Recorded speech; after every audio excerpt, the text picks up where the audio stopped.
Урок одного. Избавьтесь от пасты. Анна, я только что поняла, что паста закончилась. А правда. Сегодня вечером я планировала приготовить спагетти на ужин. Это прискорбно. Скоро нам нужно будет купить еще немного. Да, мы должны добавить его в список покупок. Я обязательно запишу это на заметку. Спасибо. И пока мы займемся этим, нам также следует купить свежие продукты.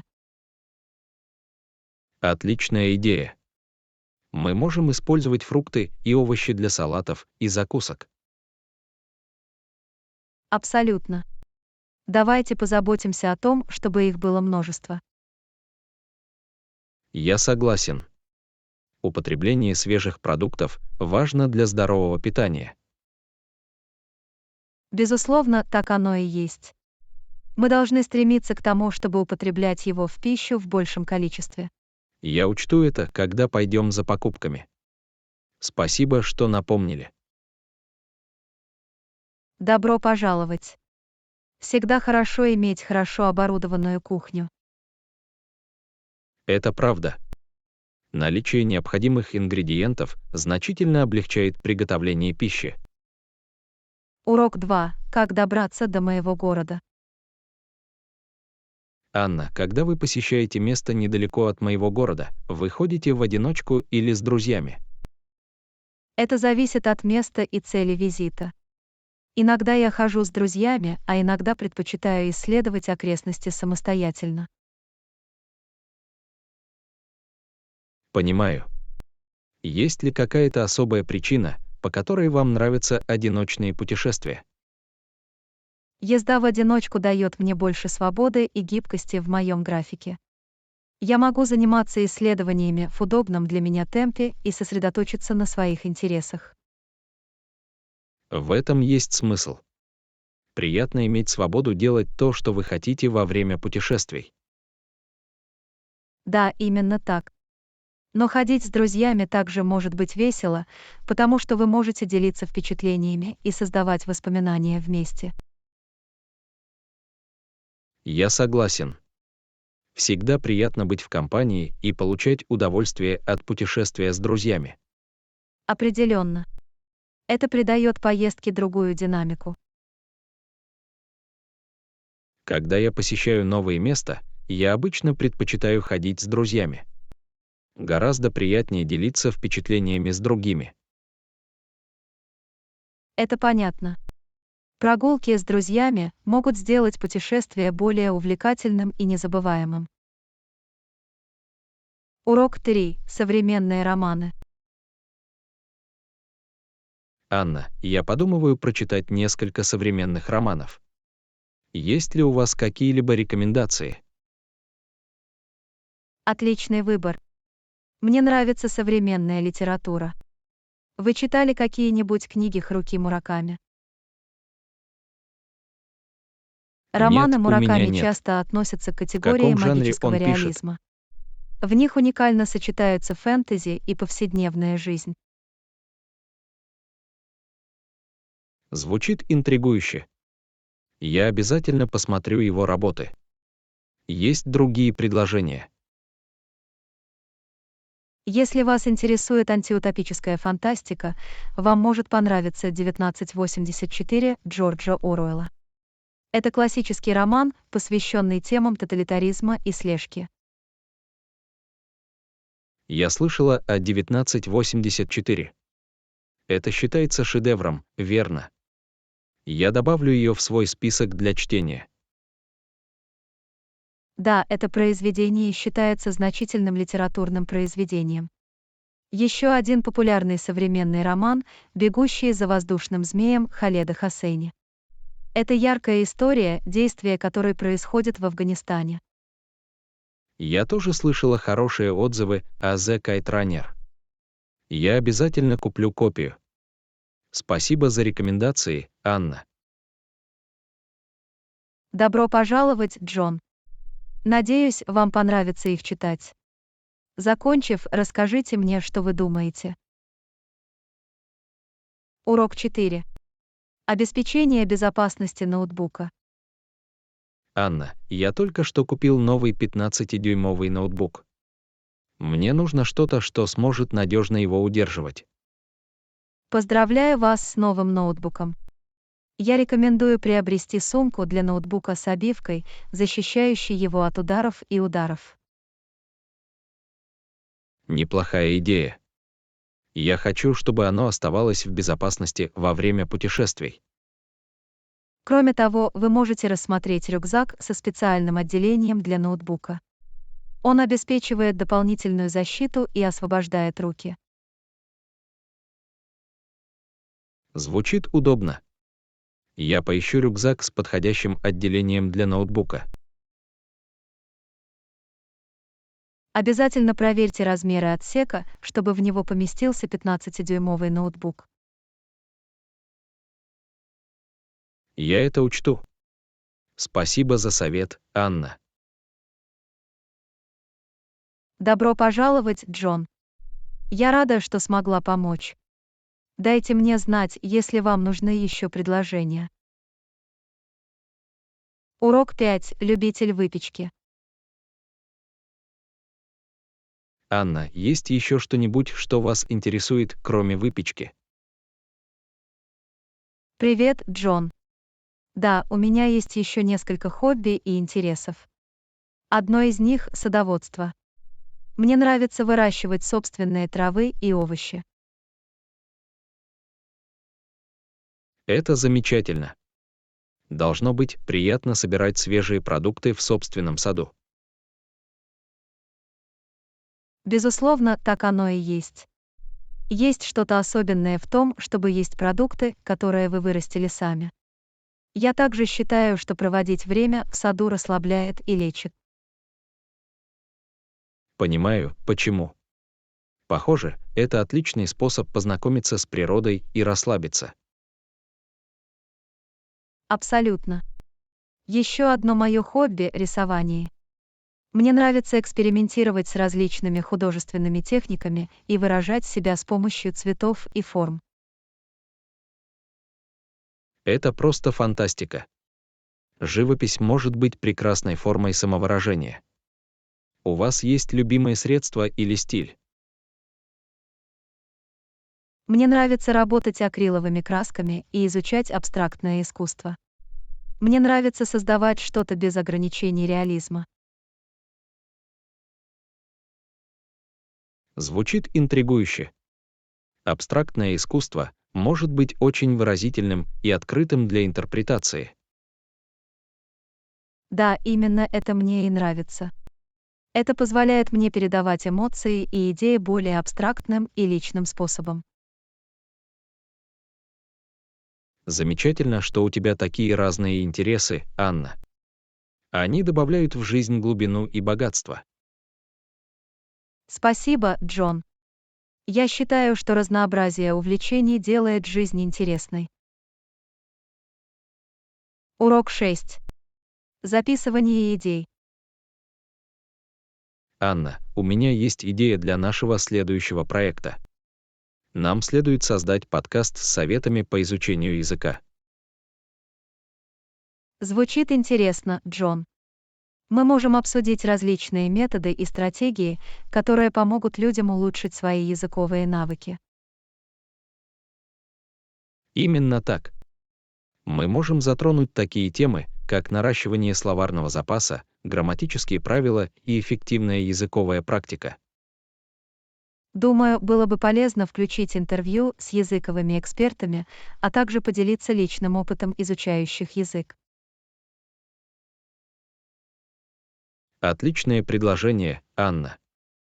Мы можем пригласить лингвистов, учителей и полиглотов поделиться своими идеями и советами. Мы также должны поощрять наших слушателей присылать нам свои вопросы и предложения, чтобы мы могли ответить на них в будущих выпусках. Конечно, я запишу все идеи.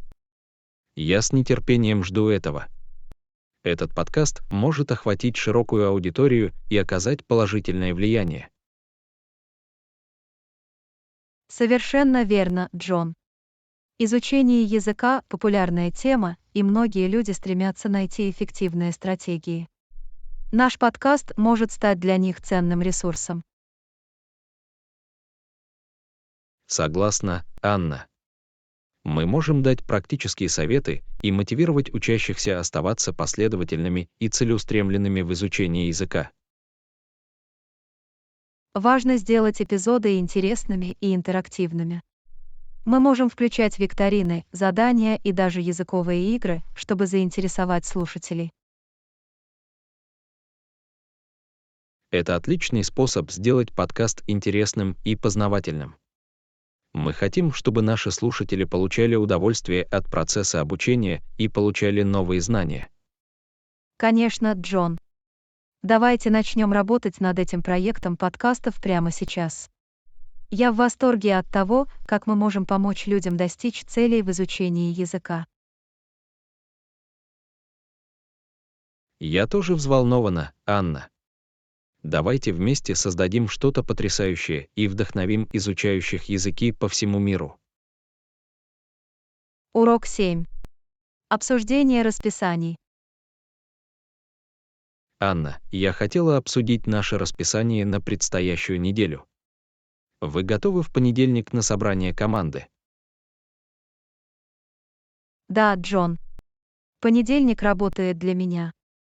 Во сколько ты думаешь? Как насчет 10 утра? Это должно дать нам достаточно времени, чтобы подвести итоги и составить план на предстоящую неделю. Звучит неплохо, Джон. Я обязательно оставлю это время свободным. Отлично. А что насчет среды? У нас запланирована презентация с клиентом. Можешь приехать в 2 часа дня. Да, я смогу приехать в среду в 2 часа дня. Я подготовлю необходимые материалы и позабочусь о том, чтобы все было готово к встрече. Идеальный. Спасибо, Анна. Я ценю вашу преданность делу и внимание к деталям. Добро пожаловать, Джон. Важно сохранять организованность и уложиться в сроки. Согласен. Благодаря четкому графику и эффективному управлению временем мы можем обеспечить успех наших проектов. Совершенно верно, Джон. Заблаговременное планирование и соблюдение графика крайне важны для выполнения высококачественной работы. Я рада, что мы пришли к единому мнению, Анна. Давайте продолжим общаться и координировать наши графики, чтобы максимально повысить производительность. Я полностью согласен, Джон. Открытое и прозрачное общение — ключ к эффективному рабочему процессу. Урок 8. Предпочтения при покупках. Анна, я думала о наших предпочтениях в покупках. Куда ты обычно ходишь, когда тебе нужно что-то купить? Обычно я хожу в торговый центр, Джон. У них есть широкий выбор, от магазинов одежды до электроники и товаров для дома. Это удобно. Мне также нравится ходить в торговый центр, потому что это универсальное место для всех моих покупок. Совершенно верно, Джон. Это экономит время и позволяет нам исследовать разные магазины в одном месте. Есть ли у вас любимые магазины или бренды, которые вы обычно посещаете? Да, у меня есть несколько фаворитов. Мне нравится ходить по магазинам одежды, таким как Zara и H&M, а за электроникой я обычно захожу в Best Buy. Это отличный выбор, Анна. Мне также нравится просматривать коллекцию Zara. Что касается электроники, я предпочитаю посещать магазины Apple за их качественными продуктами.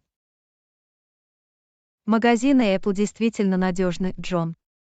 Их продукция известна своей производительностью и долговечностью. Абсолютно.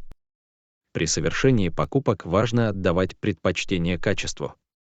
Таким образом, мы можем обеспечить долговечность покупаемых нами продуктов. Я полностью согласен, Джон. Инвестиции в качественные товары не только экономят деньги в долгосрочной перспективе, но и сокращают количество отходов. Именно так, Анна. Давайте продолжим принимать обоснованные решения о покупках и выбирать продукты, соответствующие нашим ценностям и потребностям. Урок 9. Хобби и внимательность.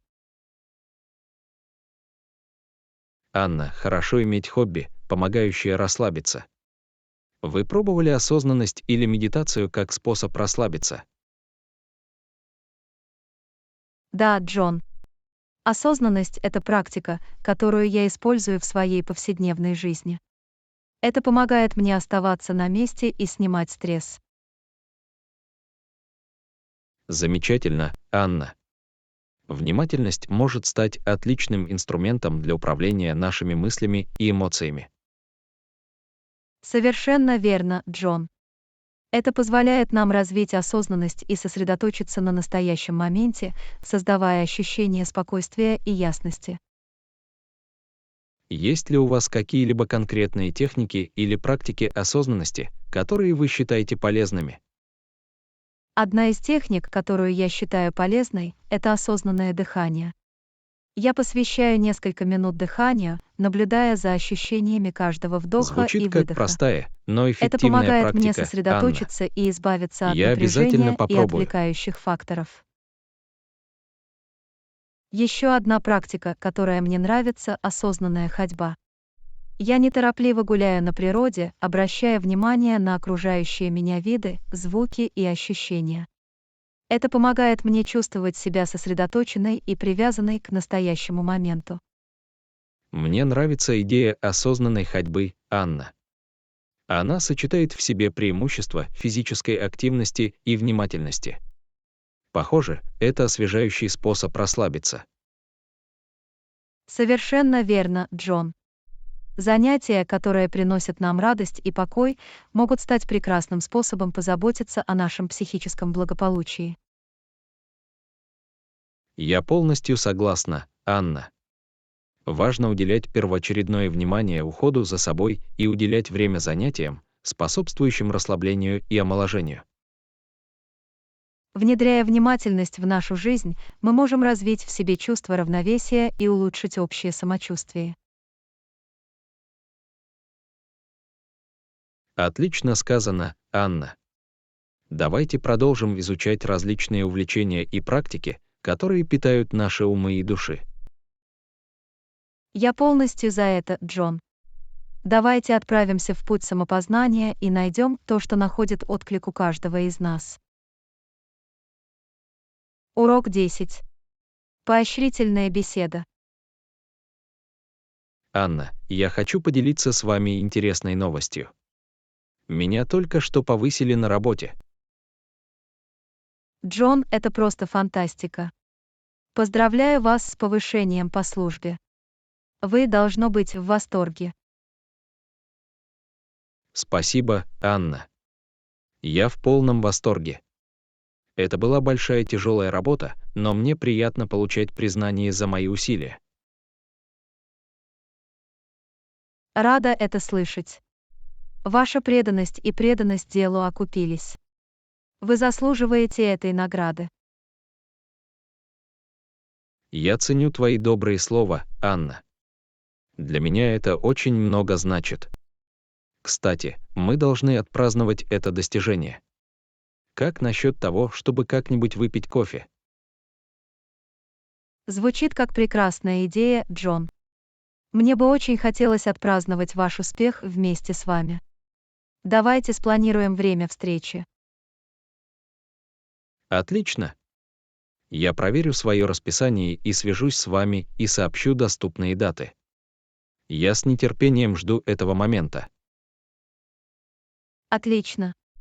Просто дайте мне знать, когда вы будете свободны, и мы воплотим это в жизнь.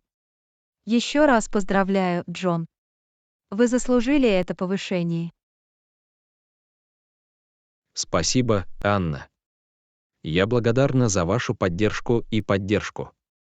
Для меня это очень много значит.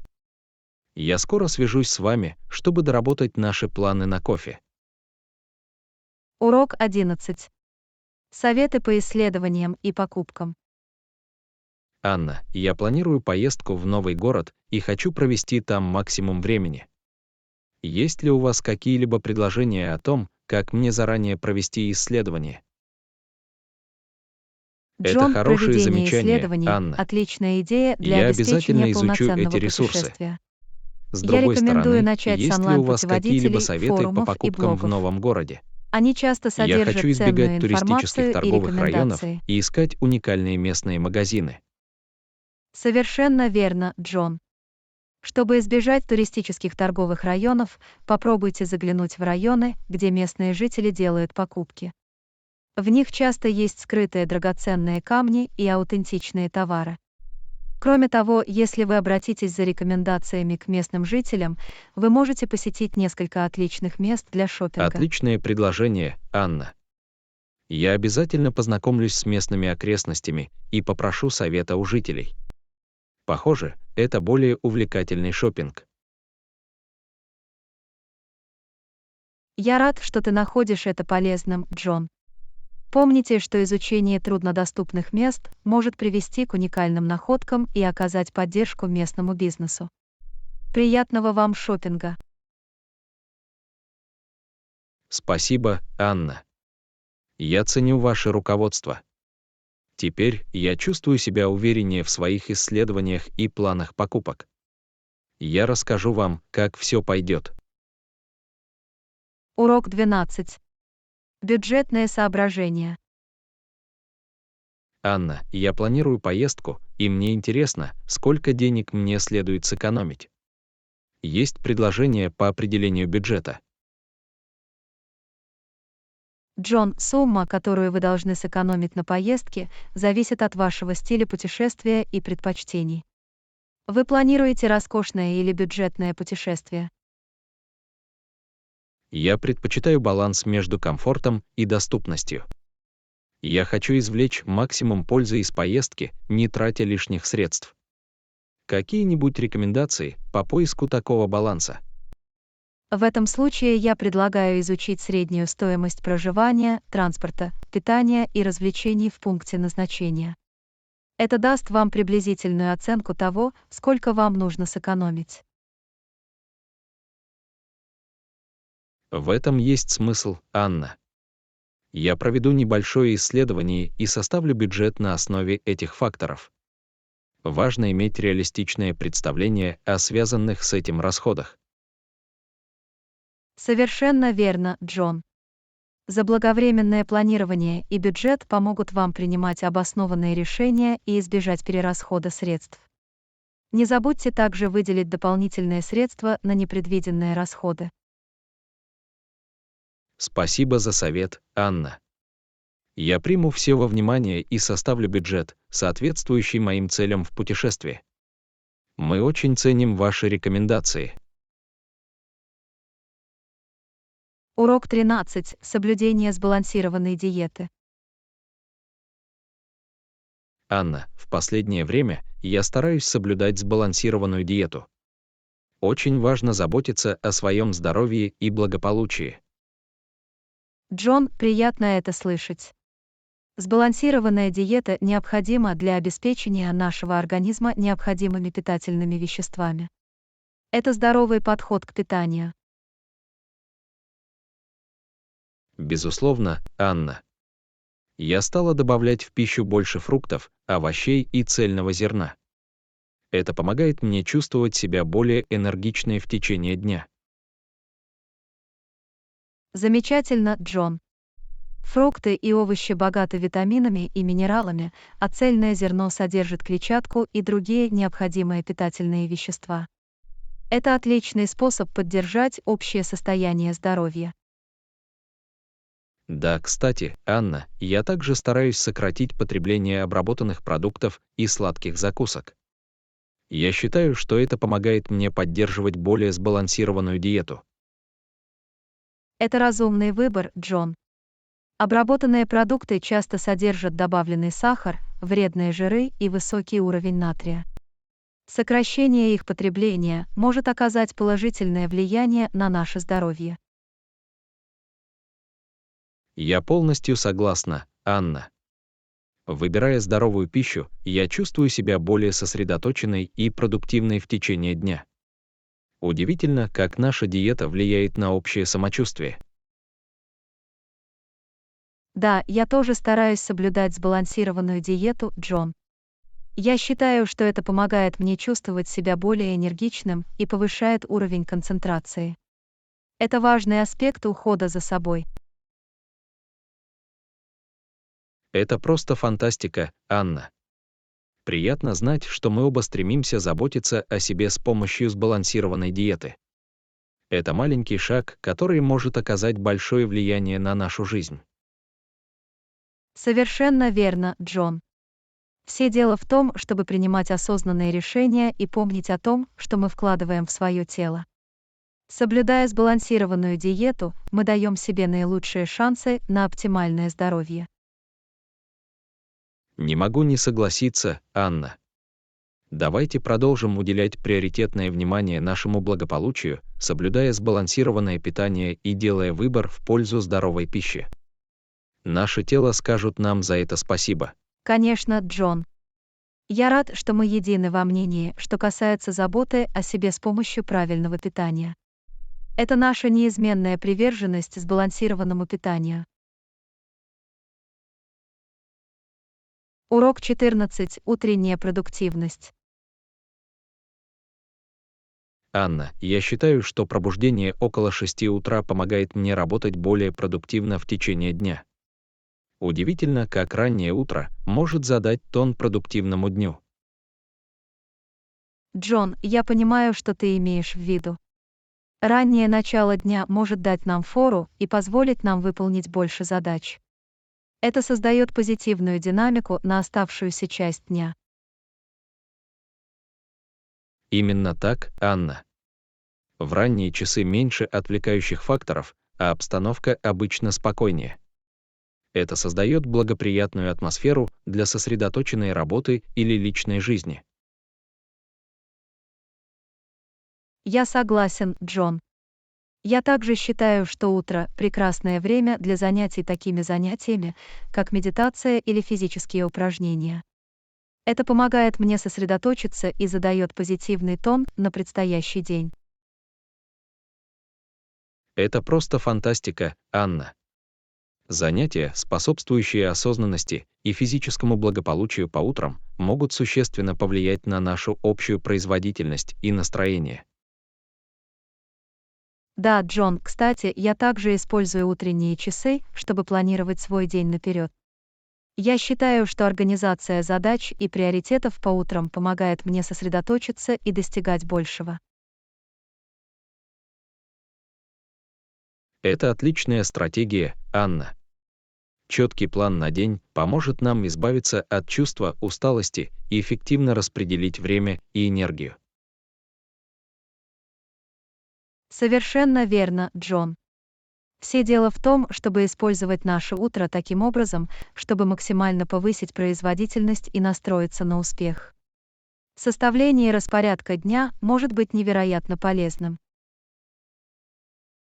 Я полностью согласна, Анна.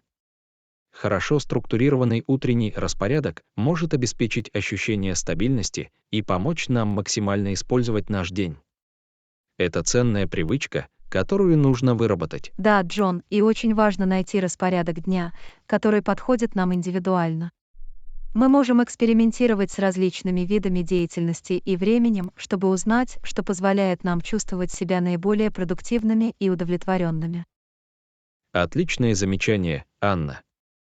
Оптимальный распорядок дня у каждого может быть разным, и важно найти то, что лучше всего подходит для нас индивидуально.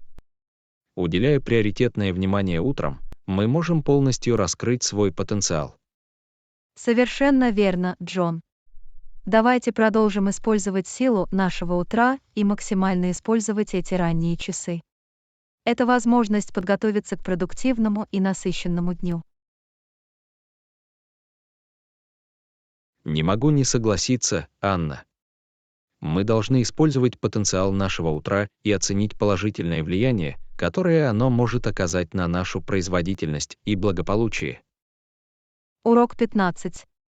Без лишних затрат. Анна, я думала о том, как украсить наш дом без больших затрат.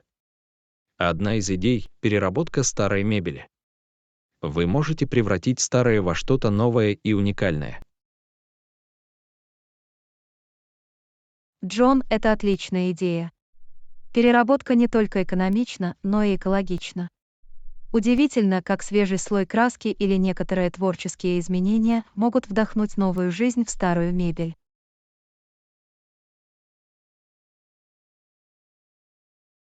Безусловно, Анна. И самое приятное то, что вы можете персонализировать его в соответствии со своим стилем и вкусом. Это добавит неповторимый штрих вашему домашнему декору. Я полностью согласен, Джон. Это прекрасная возможность раскрыть свой творческий потенциал и придать дому индивидуальность. Кроме того, это экологичный выбор, сокращающий количество отходов. Это правда, Анна. Это взаимовыгодная ситуация. Мы экономим деньги, сокращаем количество отходов и получаем удовольствие от создания чего-то красивого и функционального. Конечно, Джон. Совместная работа над апсайклингом также может быть интересным проектом. Мы можем провести время с пользой для себя, реставрируя наш дом. Мне нравится это звучание, Анна. Это будет отличный способ сблизиться и раскрыть наш творческий потенциал. Давайте начнем искать старые предметы мебели, которые можно было бы переработать. Похоже на план, Джон. Мы можем посетить благотворительные магазины или проверить онлайн-платформы на предмет подержанной мебели. Здесь так много скрытых драгоценных камней, которые ждут своего открытия. Безусловно, Анна. Давайте начнем наше приключение по переработке вторичного сырья. Мне не терпится увидеть, как наш дом преобразится благодаря нашему творческому подходу. Я тоже, Джон. Не могу дождаться окончательных результатов. Наш дом будет отражать наш уникальный стиль и станет свидетельством нашей изобретательности. Это будет потрясающе, Анна. Наша мебель из переработанных материалов станет началом разговора, и мы с удовольствием узнаем, что сделали это сами. Не могу не согласиться, Джон. Давайте сделаем наш дом отражением нашего творчества и экологичных решений. Я с нетерпением жду этого проекта. Как и я, Анна. Давайте начнем и воплотим наше видение в реальность. Наша мебель из переработанных материалов станет свидетельством нашей изобретательности и стиля. Урок 16. Жарьте сегодня вечером. Анна, что нам сегодня поужинать? Я в настроении съесть что-нибудь быстрое и вкусное. Как насчет жарки? Джон, звучит как отличная идея. Жарка – это не только вкусный, но и полезный вариант. Вы купили мясо? Да, я купила куриные грудки. Они идеально подойдут для жарки. Я могу замариновать их соевым соусом и имбирем для придания аромата. Звучит очень вкусно, Джон. Я приготовлю овощи. Мы можем использовать красочную смесь болгарского перца, брокколи, моркови и горошка. Замечательно, Анна. Яркая смесь овощей не только добавит цвета, но и обеспечит необходимые питательные вещества. Я начну готовить Отлично, курицу, Джон. а вы нарежете Я овощи. обязательно нарежу их тонкими ровными ломтиками для равномерного приготовления. Мы также можем добавить немного чеснока и Отличная хлопьев идея, чили, чтобы Анна. добавить немного удовольствия. Чеснок придаст приятный аромат, а хлопья чили придадут жареному нотку пряности. Все дело в том, чтобы могу найти не правильный согласиться, баланс Джон. вкусов. Мы также можем быстро приготовить соус из соевого соуса, меда и небольшого количества рисового уксуса, чтобы придать ему Звучит как пикантно-сладкий фантастический вкус. соус, Анна. Он объединит все вкусы и прекрасно покроет курицу и овощи. Наше жаркое Я будет очень проголодаюсь от вкусным. одной мысли об этом, Джон. Как только курица приготовится, а овощи станут нежными и хрустящими, мы можем смешать все вместе в соус и Отлично, подавать к Анна. рису, приготовленному на Я пару. позабочусь о том, чтобы курица была прожаренной и сочной. Сочетание вкусов и текстур сделает Мне жареное не блюдо терпится сытным и покопаться, полезным. Джон. Наше домашнее жаркое будет лучше, чем любое блюдо на вынос. Это быстрый и вкусный вариант для насыщенного Безусловно, вечера. Анна. Это удобное и ароматное блюдо, которым мы можем наслаждаться вместе. Давайте начнем готовить и удовлетворить Урок свои 17. желания этим Хорошая идея. восхитительным жареным картофелем.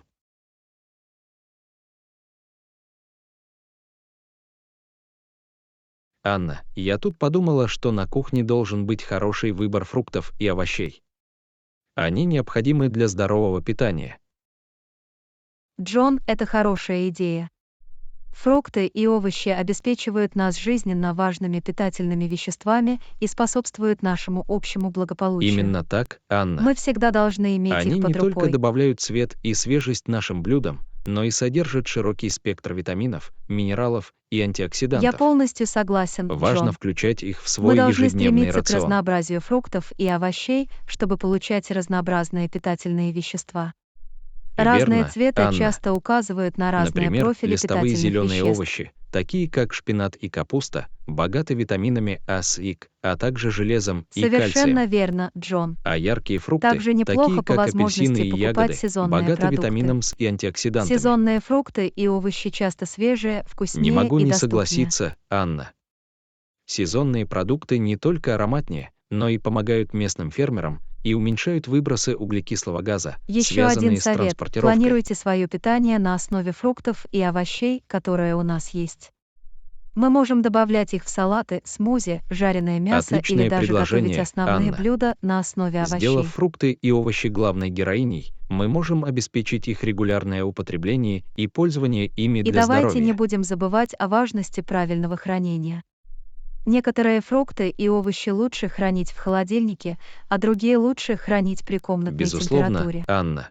Это помогает Правильное продлить их хранение свежесть. позволяет предотвратить порчу и сохранить их качество надолго. Это хорошая привычка В регулярно целом, проверять Джон, наши хороший выбор продукты и фруктов и употреблять овощей их на до того, кухне – как это они простой, испортятся. но эффективный способ уделить приоритетное внимание здоровью и благополучию. Не могу не Давайте согласиться, сделаем это Анна. приоритетом. Давайте будем снабжать нашу кухню разнообразными фруктами и овощами. Это небольшой шаг, который может Урок оказать 18. большое влияние Качество на одежды. наше общее состояние здоровья.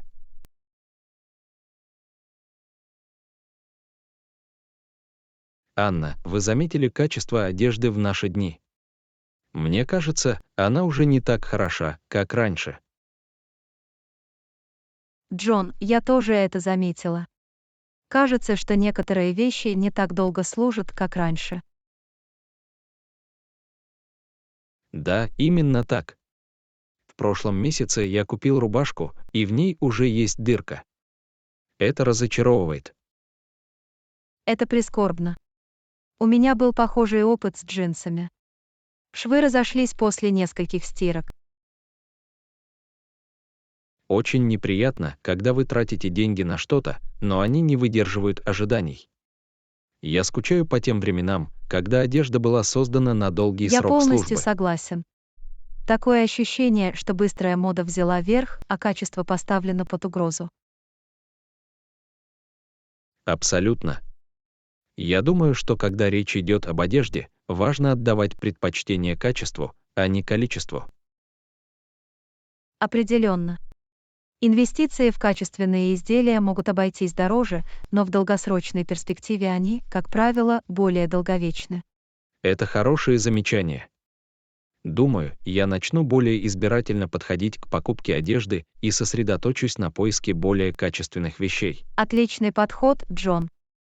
Лучше иметь небольшой шкаф с хорошо сшитой одеждой, чем шкаф с дешевой одеждой.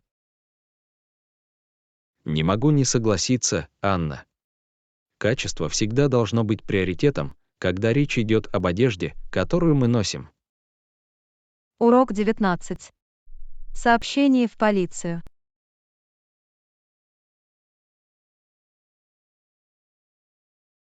Анна, если вы стали свидетелем преступления или подозреваете что-то подозрительное, какие шаги вам следует предпринять?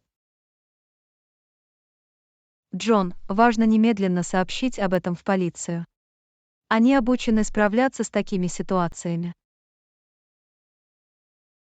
Правильно. Обращение в полицию может помочь предотвратить новые преступления и обеспечить безопасность общества.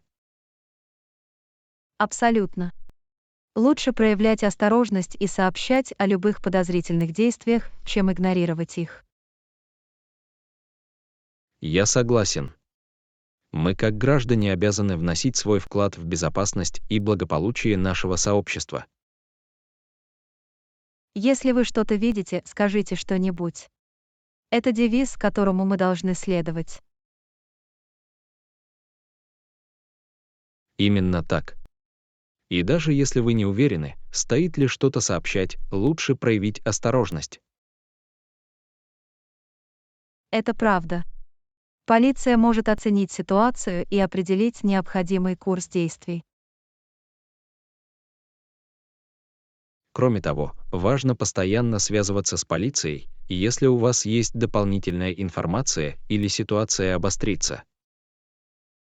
Определенно.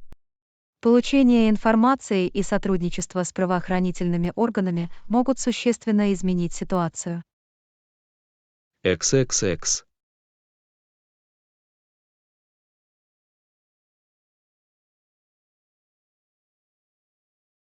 Урок 20. Теперь все хорошо.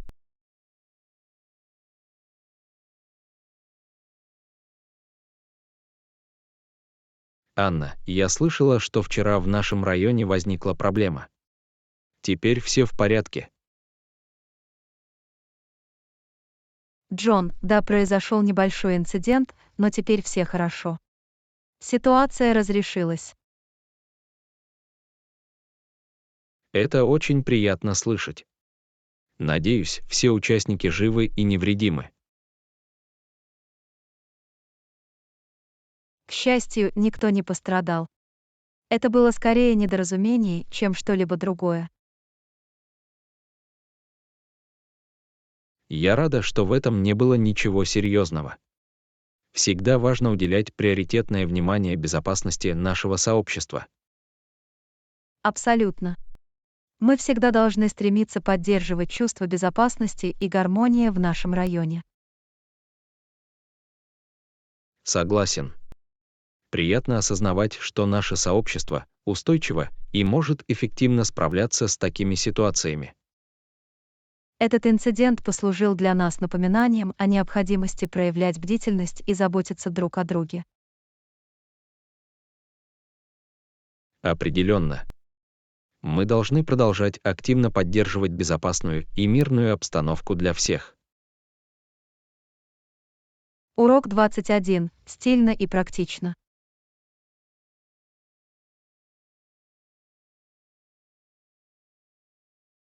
Анна, я должна сказать, что это отличный выбор рюкзака, который у вас есть. Выглядит стильно и практично. Спасибо, Джон. Я потратил довольно много времени на поиск рюкзака, который отвечал бы как моим модным предпочтениям, так и функциональным Что потребностям. ж, вы, безусловно, нашли идеальный баланс. Он дополняет ваш наряд и обеспечивает достаточно места для хранения вещей. Я благодарна за это. Для меня было важно найти рюкзак, в который можно было бы поместить мои повседневные вещи без ущерба для стиля. И вы добились именно этого. Приятно видеть сумку, в которой эстетика сочетается с практичностью. Да, функциональность не должна приноситься в жертву моде. Возможно и то, и другое. Абсолютно. Все дело в том, чтобы принимать решения, соответствующие нашему личному стилю и требованиям образа жизни. Вот и все. Речь идет о поиске вещей, которые улучшают наш общий опыт и облегчают нашу жизнь.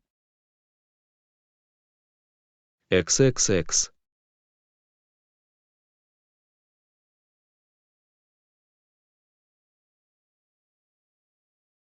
Урок 22. Бюджетное жилье.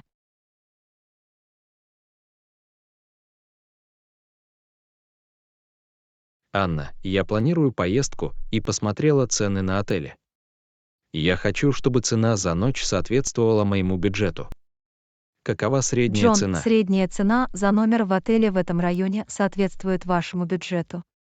Вы сможете найти подходящее жилье. Приятно знать. Я не хочу тратить слишком много средств на проживание и меньше тратить на другие расходы во время поездки. Я полностью понимаю. Чтобы поездка была приемлемой с финансовой точки зрения, важно определить бюджет и придерживаться его. Абсолютно. Я хочу извлечь максимум пользы из поездки, не напрягая при этом свои финансы. Мудрое решение. Подбирая доступное жилье, вы сможете более свободно исследовать окрестности и наслаждаться другими видами деятельности. Именно в этом и заключается моя цель. Я хочу получить незабываемые впечатления, не тратя денег. Я уверен, что после тщательного изучения и планирования вы найдете отличный отель, соответствующий вашему бюджету и потребностям в комфорте. Спасибо, Анна. Я обязательно проявлю должную осмотрительность и найду лучшие соотношения цены и качества. Добро пожаловать, Джон. Желаю вам фантастического путешествия в рамках вашего бюджета. Приятных вам путешествий. XXX.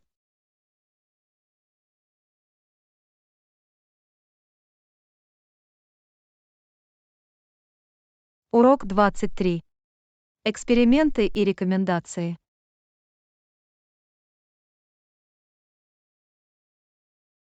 Анна, я согласен, что наша рекламная кампания была хорошо принята.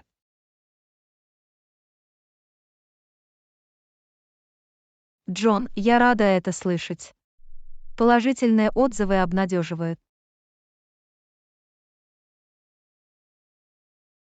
Наши усилия окупились, и приятно, что люди откликнулись положительно.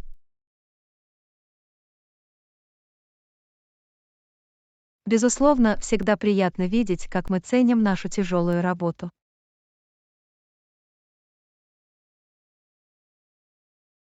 Нам следует продолжать наращивать этот успех и изучать новые возможности продвижения по службе. Я согласен. Нам следует рассмотреть возможность проведения экспериментов, чтобы выяснить, что найдет отклик у нашей целевой аудитории. Отличная идея. Экспериментируя, мы можем получить ценную информацию и соответствующим образом адаптировать наши стратегии. Именно так. Один из экспериментов, который я рекомендую, это эксперимент с маслом и водой. Это просто, но увлекательно. Этот эксперимент звучит интригующе. Можете ли вы рассказать мне об этом подробнее? Конечно. Эксперимент с маслом и водой включает смешивание масла и воды в контейнере и наблюдение за их разделением. Звучит увлекательно. Это визуальная демонстрация различных свойств нефти и воды. Да, это отличный способ привлечь внимание аудитории и рассказать ей о концепции несмешиваемости. Думаю, нашим клиентам это будет интересно. Давайте включим это в наши предстоящие мероприятия. Согласен. Мы можем создать видеоурок или демонстрацию в реальном времени для публикации в социальных сетях.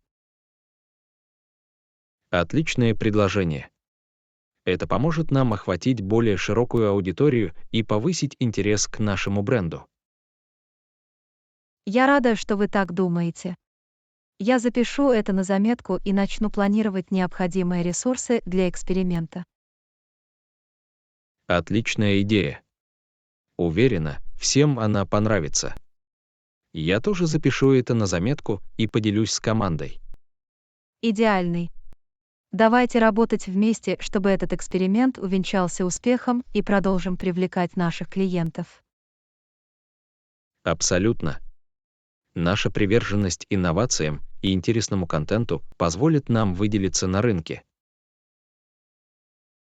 Не могу не согласиться. Давайте продолжим расширять границы и дарить незабываемые впечатления. Отлично сказано, Анна. Наша самоотверженность и творческий подход приведут нас к еще большим достижениям. Урок 24. Хорошие варианты завтрака. Анна, отлично. Ты завтракаешь дома или в дороге? Джон, я обычно завтракаю дома. Это позволяет мне начать день в непринужденной обстановке. Это хороший подход. Какой завтрак вы обычно едите?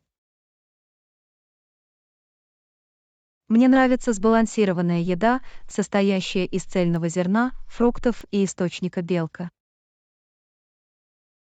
Звучит питательно. По утрам важно снабжать организм необходимыми питательными веществами. Абсолютно.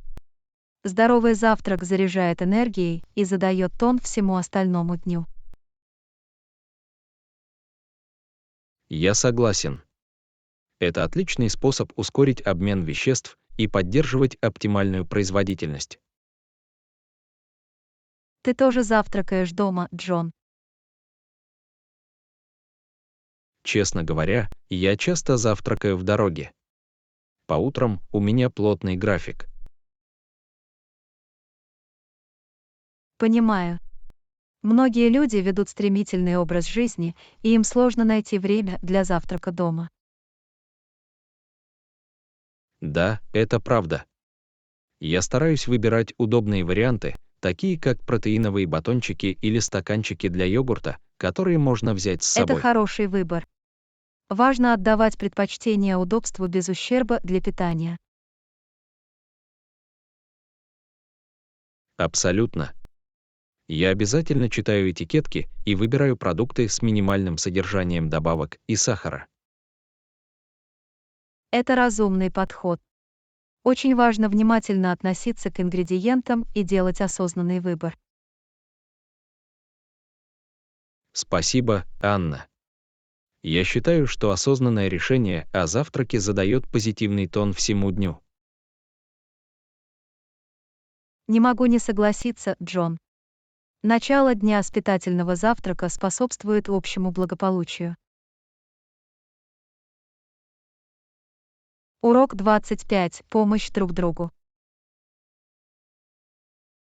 Анна, конечно, я бы очень хотела помочь.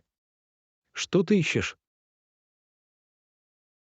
Джон, мне нужны рекомендации по книгам о личностном развитии и самосовершенствовании. Это отличная тема для изучения. Я могу предложить несколько книг, получивших высокую оценку в этом жанре. Буду признателен, Джон. Я всегда стремлюсь расширить свои знания и личностный рост. Одна книга, которую я рекомендую, «7 навыков высокоэффективных людей» Стивена Р. Кови. Я слышала об этой книге. Она считается классикой в области личностного развития, не так ли? Да, действительно. Кови предлагает эффективные принципы, которые помогут людям стать более активными и продуктивными. Звучит интригующе. Я добавлю ее в свой список для чтения. Есть ли у вас другие рекомендации? Еще одна книга, которую стоит изучить, «Атомные привычки» Джеймса Клира. В ней рассказывается о силе небольших привычек и их влиянии на нашу жизнь. Ах, я уже сталкивался с этим заголовком. Кажется, оно предлагает практические стратегии для формирования позитивных привычек. Абсолютно. Клир дает практические советы о том, как внести небольшие изменения, которые могут привести к значительному личностному росту. Это именно то, что я ищу. Спасибо за рекомендацию, Джон. У тебя есть еще что-нибудь? Да, еще одна книга, которую я предлагаю, «Мышление. Новая психология успеха» Кэрол Задвек. В ней исследуется концепция мышления, основанного на росте, и концепции фиксированного мышления. Ах, я слышала о важности мышления для достижения успеха. Я обязательно посмотрю и эту книгу. Отлично! Я рада, что смогла помочь. Эти книги содержат ценную информацию и стратегии личного развития. Спасибо, Джон. Я ценю ваши рекомендации. Мне не терпится начать читать и применять полученные знания на практике. Добро пожаловать, Анна. Уверена, они вам принесут пользу. Помните, что личностный рост — это путь на всю жизнь. Совершенно верно, Джон. Непрерывное обучение и самосовершенствование – ключ к полному раскрытию нашего потенциала. Не могу не согласиться. Давайте продолжим поддерживать друг друга в нашем личном и профессиональном росте. В этом я с тобой согласен, Джон. Вместе мы сможем добиться многого и вдохновить других на этом пути. Урок 26. Помощь в аэропорту. Анна, извините. Где найти аптеку в аэропорту? Джон, вы можете найти аптеку рядом с главным входом в аэропорт. Она расположена на первом этаже слева.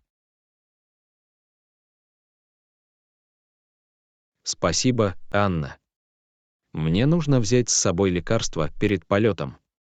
Легко ли его распознать? Да, Джон. Аптека имеет заметную вывеску и хорошо видна. Вам не составит труда ее найти. Это облегчение. У меня потом перерыв, и я хочу убедиться, что у меня есть все, что мне нужно. Понимаю.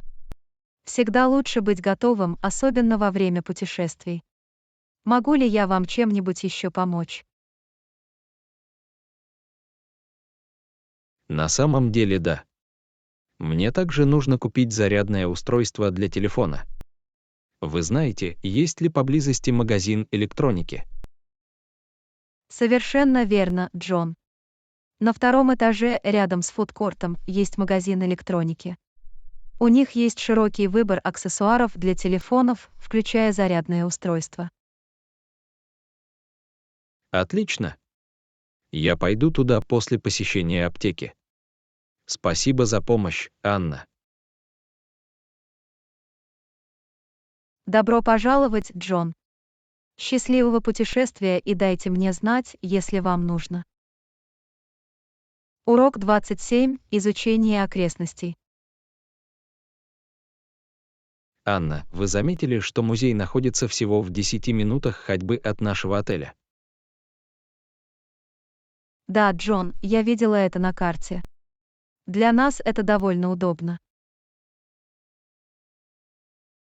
Думаю, это будет отличная возможность посетить музей и познакомиться с искусством и историей. Звучит как прекрасная идея, Джон. Мы можем погрузиться в местную культуру. Безусловно, Анна. А если мы хотим заняться активным отдыхом на свежем воздухе, парк тоже находится неподалеку. Верно, Джон. Я слышала, что парк прекрасен. Как далеко отсюда? До него можно доехать на автобусе за несколько минут, Анна. Мы можем легко сесть на автобус и насладиться расслабляющим днем на природе. Это прекрасно. Мы можем устроить пикник или неторопливо прогуляться по парку.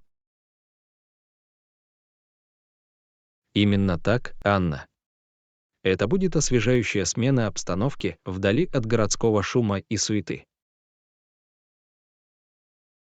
Не могу не согласиться, Джон. Мне не терпится осмотреть музей и парк. Я тоже, Анна. Давайте проведем здесь время по максимуму и оставим прекрасные воспоминания. Урок 28. Корпоративная культура. Анна, я хотела кое-что с тобой поделиться. Во время интервью меня спросили о моей работе. Отлично, Джон. Это говорит о том, что им интересен ваш профессиональный опыт. Да, это был положительный знак. Я также воспользовался случаем, чтобы рассказать о корпоративной культуре. Это всегда важно, Джон. Хорошая корпоративная культура может способствовать удовлетворенности работой и производительности. Безусловно, Анна. Я подчеркнула, что на рабочем месте царит совместная работа и делается упор на личностный рост. Звучит впечатляюще, Джон. Очень важно работать в среде, где ценят своих сотрудников. Я полностью согласна, Анна. Это воспитывает чувство принадлежности и мотивирует людей работать с максимальной отдачей. Также стоит упомянуть любые уникальные льготы или преимущества, которые предлагает компания. Ты права, Анна. Я обязательно упомянула возможности профессионального развития и гибкий график работы. Отлично, Джон. Это говорит о том, что вы хорошо разбираетесь в компании и ее ценностях. Спасибо, Анна. Надеюсь, мои ответы произвели положительное впечатление и продемонстрировали мой энтузиазм к этой роли. Урок 29. Привлечение политиков к ответственности. Анна, руководящие должности сопряжены с большой ответственностью. Для нас, граждан, крайне важно привлечь их к ответственности. Совершенно верно, Джон. Ответственность политиков помогает обеспечить прозрачность и справедливость управления. Не могу не согласиться, Анна. Нам необходимо активно участвовать в демократическом процессе и высказывать свои опасения. Верно, Джон. Оставаясь в курсе событий и участвуя в конструктивном диалоге, мы можем изменить ситуацию к лучшему. При необходимости важно подвергать сомнению их решения и действия, Анна. Таким образом, мы можем повысить подотчетность. Я согласен, Джон. Наш долг — требовать прозрачности и этичного поведения от наших избранных представителей. И давайте не будем забывать о силе нашего голоса, Анна. Мы можем выбрать лидеров, которые уделяют приоритетное внимание подотчетности. Совершенно верно, Джон. Наши голоса могут определять будущее и заставлять политиков отвечать за свои обещания. Урок 30. Покупка продуктов.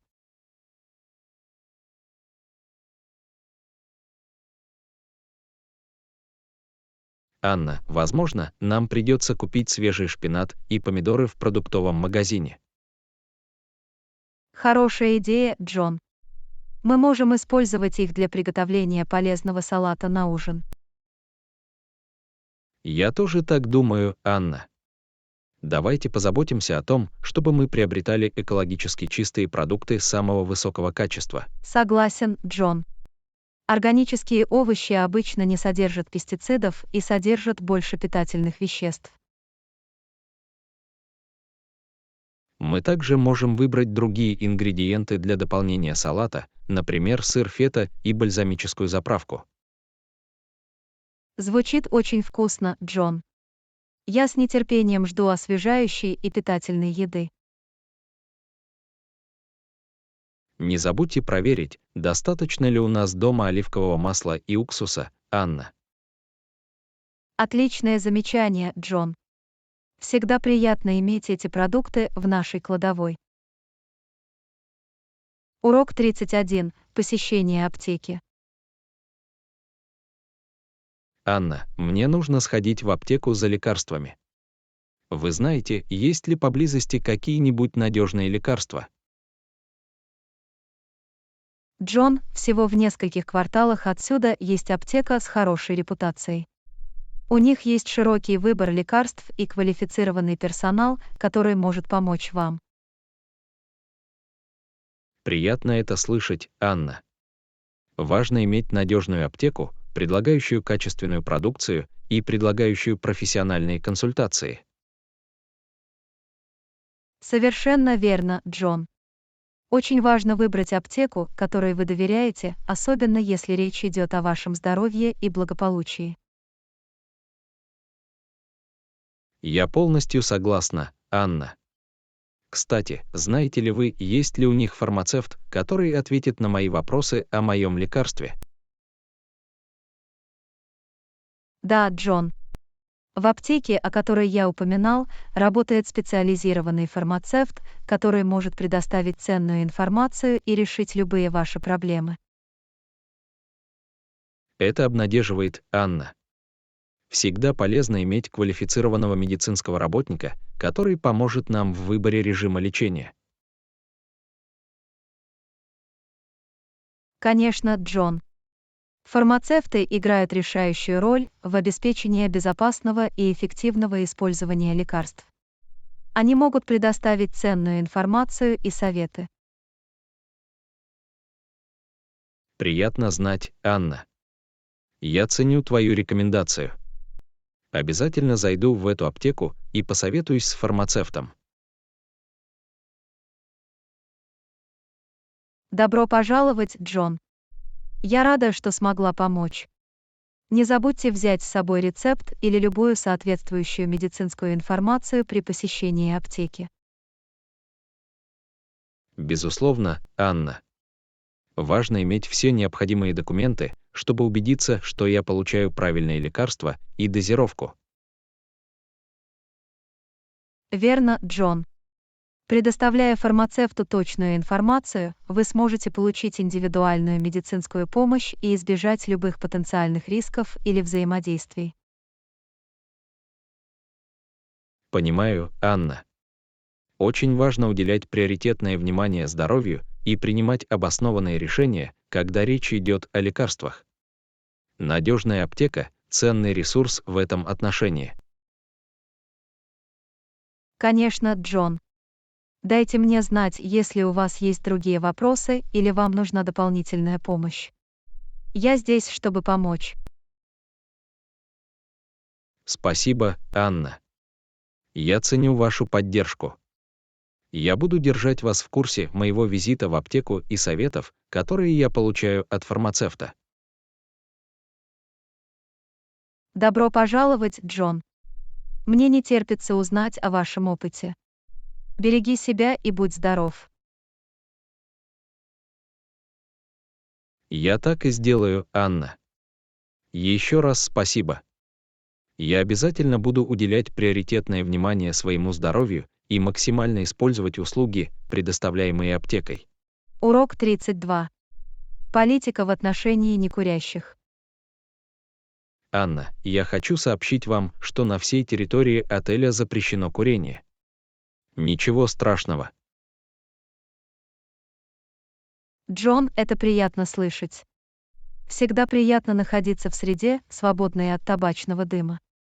Я ценю вашу приверженность здоровой атмосфере. Безусловно, Анна. Мы понимаем важность обеспечения чистой и комфортной среды для наших гостей. Курение может беспокоить многих людей, поэтому мы хотели обеспечить приятные впечатления для всех. Не могу не согласиться, Джон. Мы стараемся удовлетворить потребности и предпочтения всех гостей. Строго ли соблюдается политика в отношении некурящих? Да, Анна. У нас есть специальное место для курения рядом с отелем для курящих гостей. Таким образом, мы можем удовлетворить их потребности, сохранив при этом в помещении помещение для некурящих. Это разумный подход, Джон. Это позволяет курильщикам иметь выделенное место, не влияя на комфорт некурящих гостей. Я ценю всю продуманность этого решения. Спасибо, Анна. Мы верим в создание положительных впечатлений для всех наших гостей, независимо от того, курят они или нет.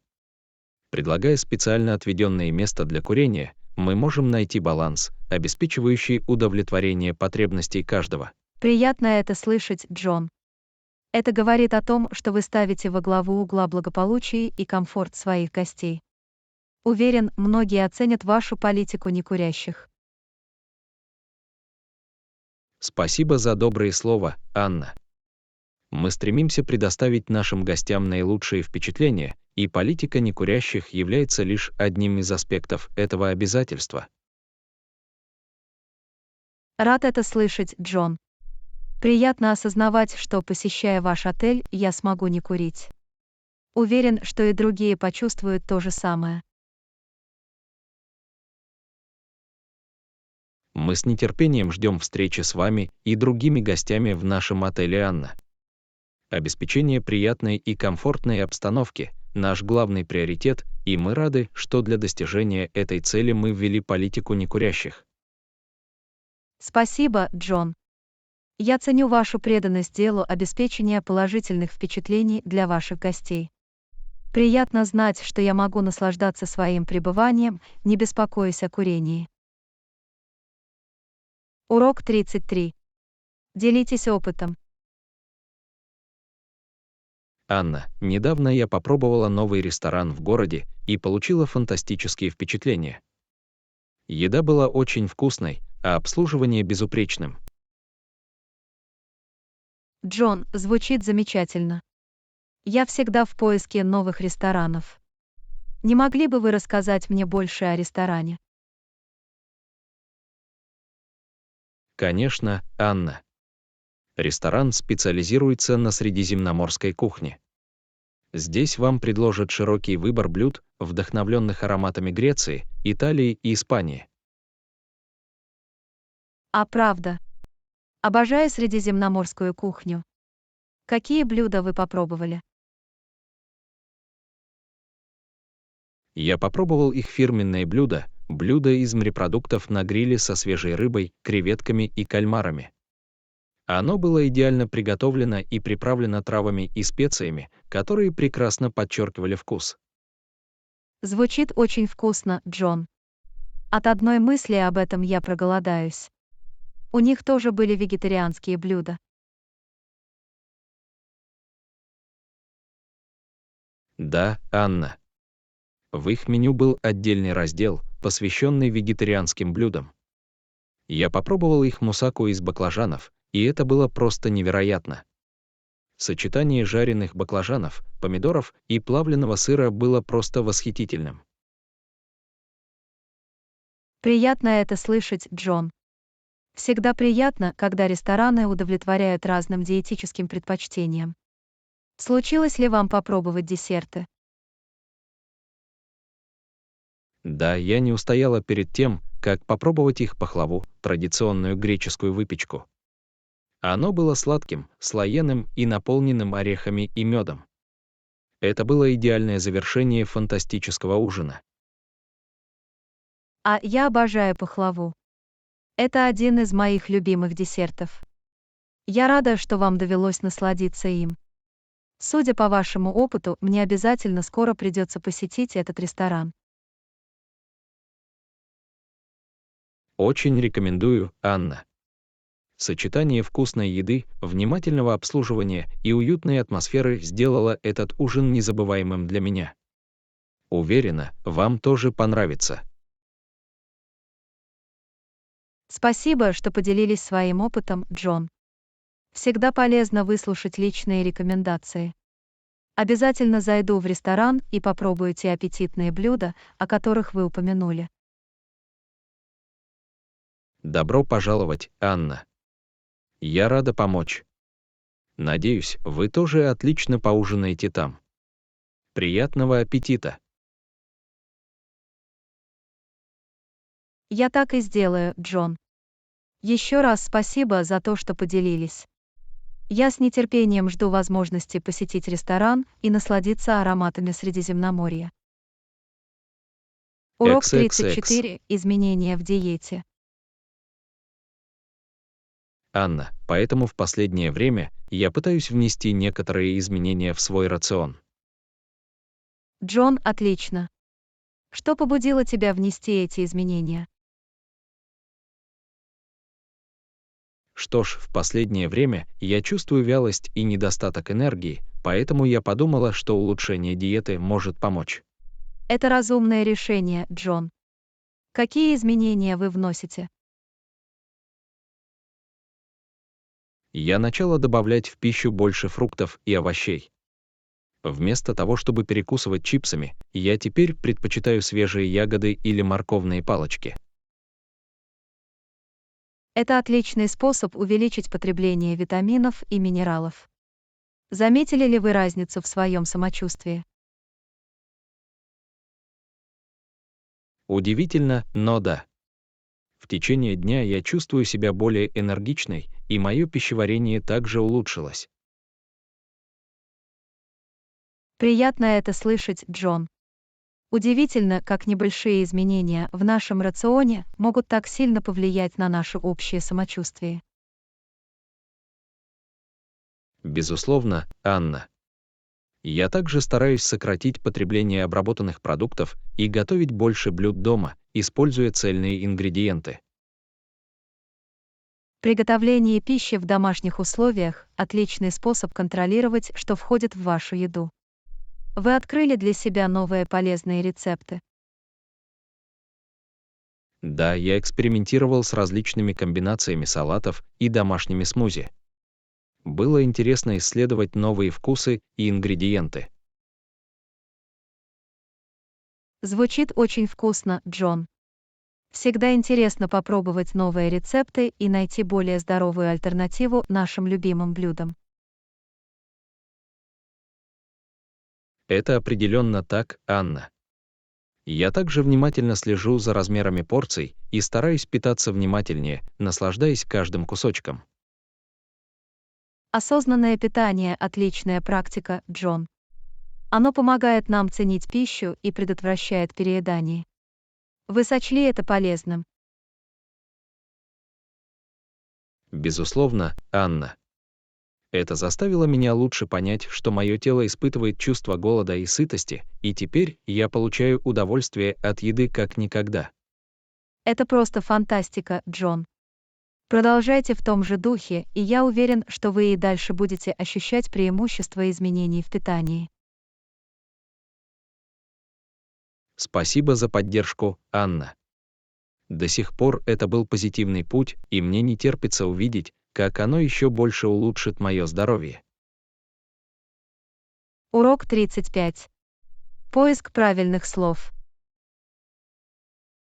Анна, а что, если я не знаю, что правильно сказать в определенных ситуациях? Джон, иногда неуверенность в себе естественна. Главное, внимательно слушать и отвечать с сочувствием.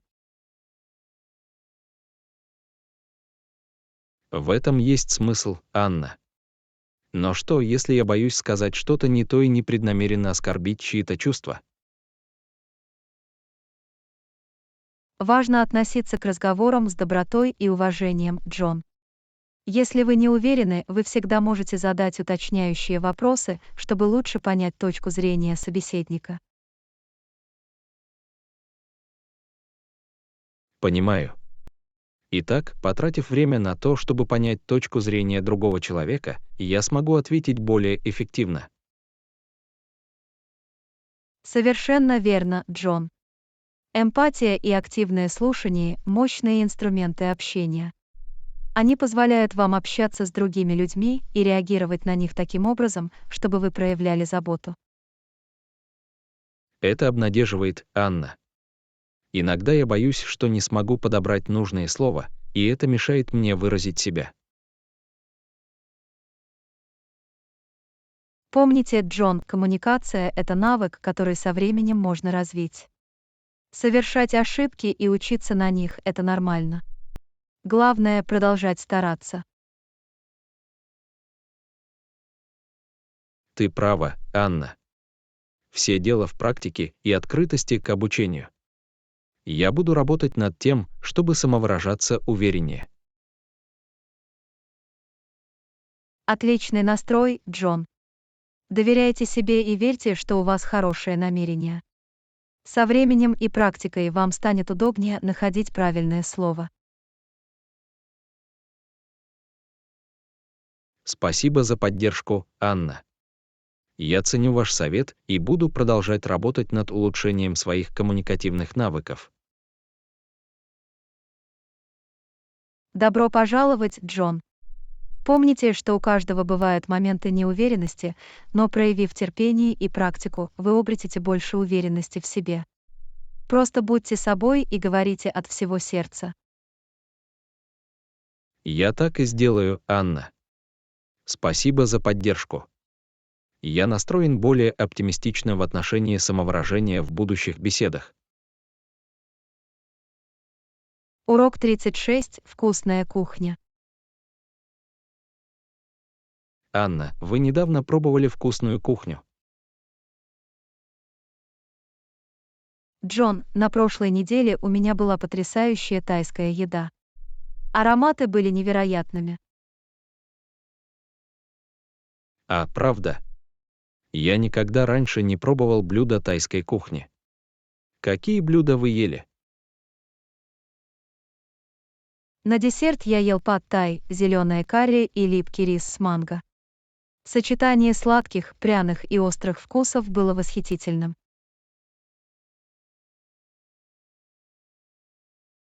Звучит очень вкусно. Мне обязательно стоит попробовать тайскую еду.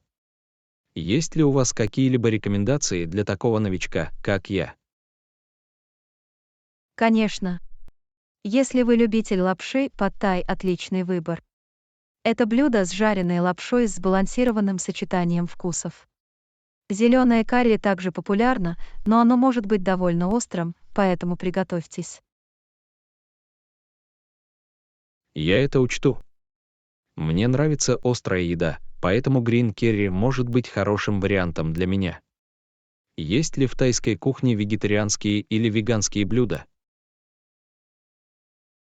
Совершенно верно. Тайская кухня предлагает широкий выбор вегетарианских и веганских блюд. Вы можете попробовать такие блюда, как суп том-ям, сом-тум, салат с папайей или жареные овощи с базиликом.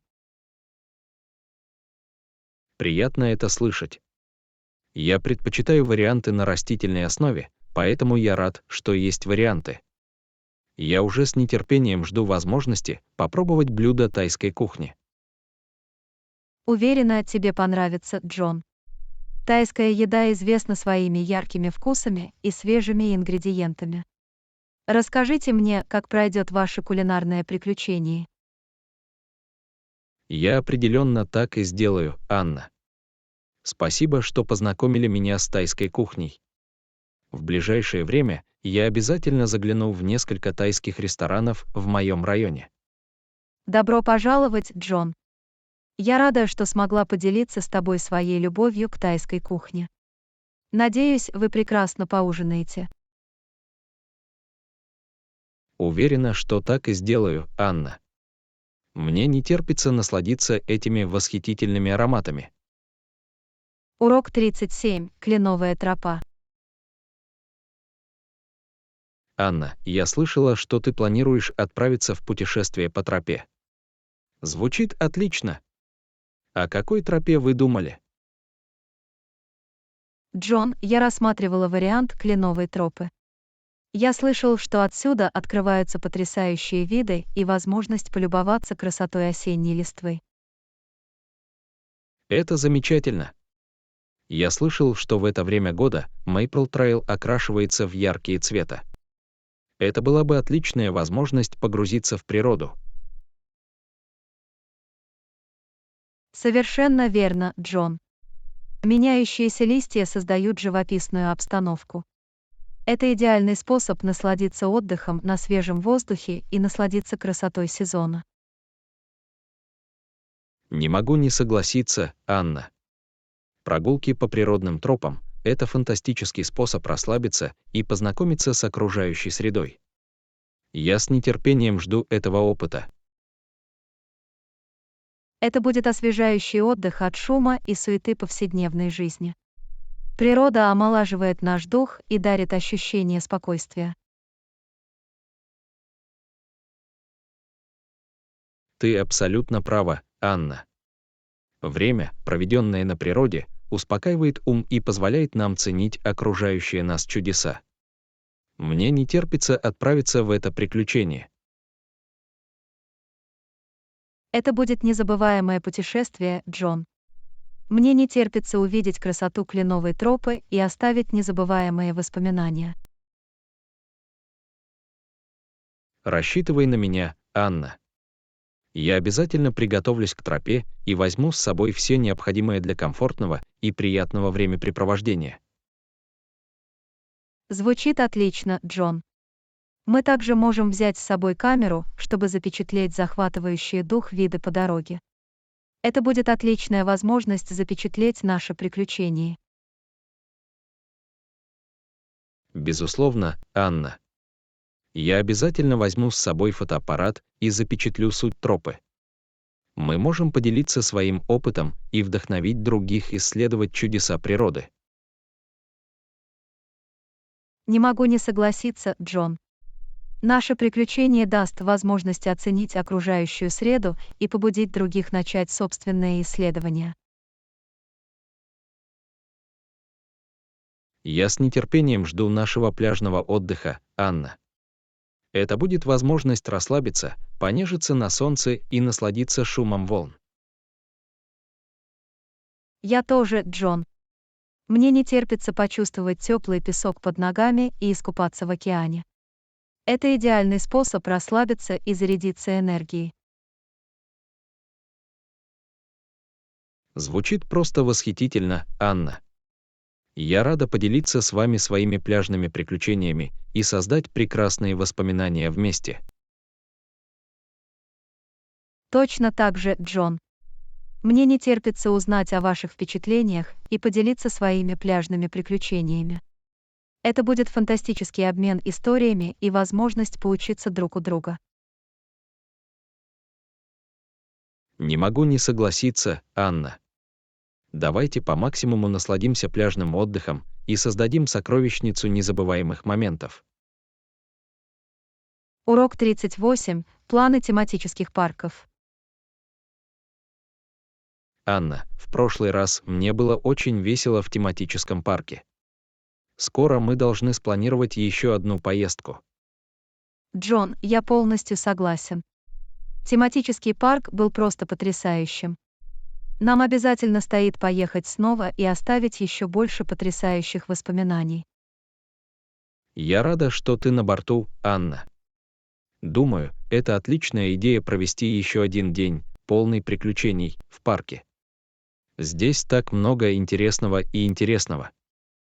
Совершенно верно, Джон. Тематический парк предлагает множество аттракционов, шоу и аттракционов. Это захватывающее место для захватывающих приключений.